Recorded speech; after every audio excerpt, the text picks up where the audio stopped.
Halo, selamat datang di Story Behind the News. Kali ini kita akan membahas sisi lain dari penjarahan rumah Eko Patrio dan Uya Kuya. Bukan hanya harta benda, tetapi juga hewan peliharaan mereka ikut menjadi korban. Sabtu malam, 30 Agustus 2025, ratusan massa menyerbu kediaman Eko Patrio di kawasan Kuningan Timur, Jakarta Selatan. Penjarahan berlangsung dalam 3 gelombang hingga rumah benar-benar kosong. Televisi, kulkas, pakaian, hingga barang-barang kecil seperti bumbu dapur habis diangkut. Namun ada satu yang membuat publik kaget dan sedih. Kucing kesayangan Eko Patrio yang bernama River ikut dibawa massa. Video penjarahan yang viral di media sosial memperlihatkan warga membawa kucing tersebut sambil berujar, "Kucing mau saya adopsi." Sejak saat itu, Eko Patrio mengaku kehilangan jejak hewan peliharaannya. Beberapa hari setelah kejadian, Eko mengunggah potongan video lama saat bermain dengan River. Dalam unggahan itu, ia menulis kalimat sederhana namun penuh makna. "Aku kangen kamu, River." Ungkapan ini langsung memicu simpati netizen.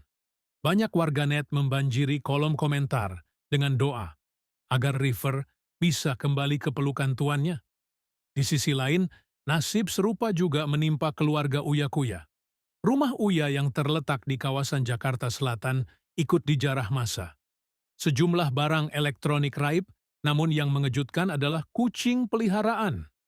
Uya Kuya juga ditemukan di tangan para pelaku penjarahan. Polisi yang melakukan olah TKP menyita beberapa ekor kucing sebagai barang bukti. Meski demikian, Uya Kuya memilih bersikap ikhlas. Dalam pernyataannya, ia menyayangkan bahwa bukan hanya benda mati, bahkan makhluk hidup pun ikut jadi korban amarah massa. Kisah kucing-kucing ini kemudian mendapat perhatian publik.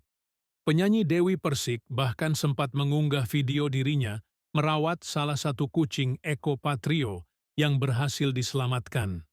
Dalam unggahannya, Dewi menulis pesan penuh empati. "Kak, Ais aku jaga dengan baik. Semoga badai cepat berlalu." Aksi Dewi ini mendapat banyak apresiasi dari netizen, yang menilai kepeduliannya membawa sedikit kehangatan di tengah situasi sulit. Tragedi penjarahan ini memperlihatkan betapa luasnya dampak dari sebuah kerusuhan. Bukan hanya rumah yang hancur dan barang-barang yang raib, tetapi juga hewan peliharaan yang seharusnya tak ada kaitannya dengan konflik, ikut menjadi korban. Bagi Eko Patrio maupun Uya Kuya, kehilangan ini bukan sekadar materi, melainkan luka emosional yang dalam. Demikian, Story Behind the News kali ini. Kisah tentang kucing River dan kucing-kucing lain milik keluarga Eko dan Uya menjadi pengingat bahwa di balik setiap headline selalu ada cerita kemanusiaan yang lebih menyentuh.